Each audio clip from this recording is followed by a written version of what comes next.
भाद्रपद मास की शुक्ल पक्ष की तृतीया को हरतालिका तीज का त्योहार मनाया जाता है।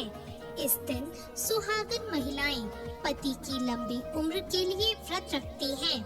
से पहले इस व्रत को माता पार्वती ने भगवान शिव के लिए रखा था। तो सुनते हैं हरतालिका तीज की व्रत कथा। दोस्तों, हरियाली तीज व्रत कथा के अनुसार शिव जी ने माता पार्वती को इस व्रत के बारे में विस्तार पूर्वक समझाया था। माँ गौरा ने माता पार्वती के रूप में हिमालय के घर जन्म लिया था।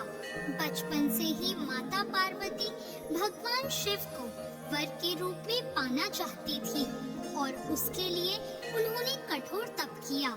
12 सालों तक निराहार रहकर उन्होंने कठोर तप किया। ये सब देखकर उनके पिता बहुत दुखी थे। एक दिन नारद जी ने उनके पिता से आकर कहा कि पार्वती के कठोर तप से प्रसन्न होकर भगवान विष्णु आपकी पुत्री से विवाह करना चाहते हैं। नारद मुनि की बात सुनकर महाराज हिमालय बहुत प्रसन्न हुए। उधर भगवान विष्णु के सामने जाकर नारद मुनि बोले, महाराज, हिमालय अपनी पुत्री पार्वती का विवाह आपसे करवाना चाहते हैं। भगवान विष्णु ने भी इसकी अनुमति दे दी। फिर माता पार्वती के पास जाकर नारद जी ने इसकी सूचना दी कि आपके पिता ने आपका विवाह भगवान विष्णु से तय कर दिया है।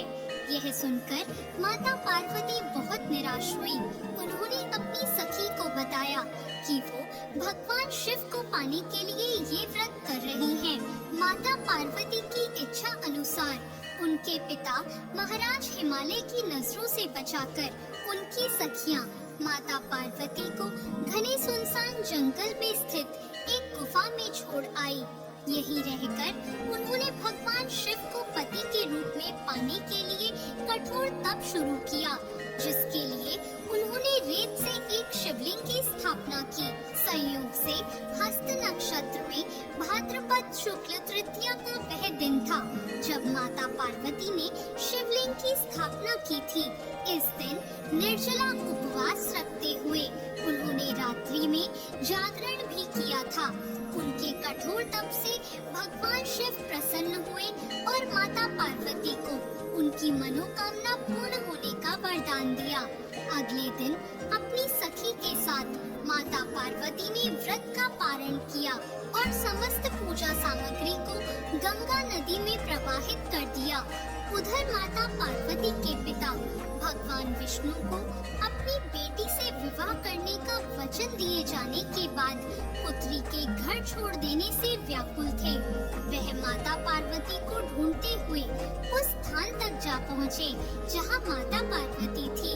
इसके बाद माता पार्वती ने उन्हें अपना घर छोड़ देने का कारण बताया और भगवान शिव से विवाह करने का अपना संकल्प और भगवान शिव द्वारा मिले वरदान के बारे में भी बताया। इसके बाद माता पार्वती के पिता हिमालय ने भगवान विष्णु से माफी मांगी और वे भगवान शिव के साथ माता पार्वती के विवाह के लिए राजी हो गए। कुछ समय बाद उन्होंने माता पार्वती का विवाह भगवान शिव के साथ पूरे विधि विधान पूर्वक करवा दिया। मान्यता है कि इस दिन जो महिलाएं विधि विधान पूर्वक और पूर्ण निष्ठा से इस व्रत को करती हैं, वे मन चाहे वर को प्राप्त करती हैं। साथ ही यह पर्व दाम्पत्य जीवन में खुशी बरकरार रखने के उद्देश्य से भी मनाया जाता है।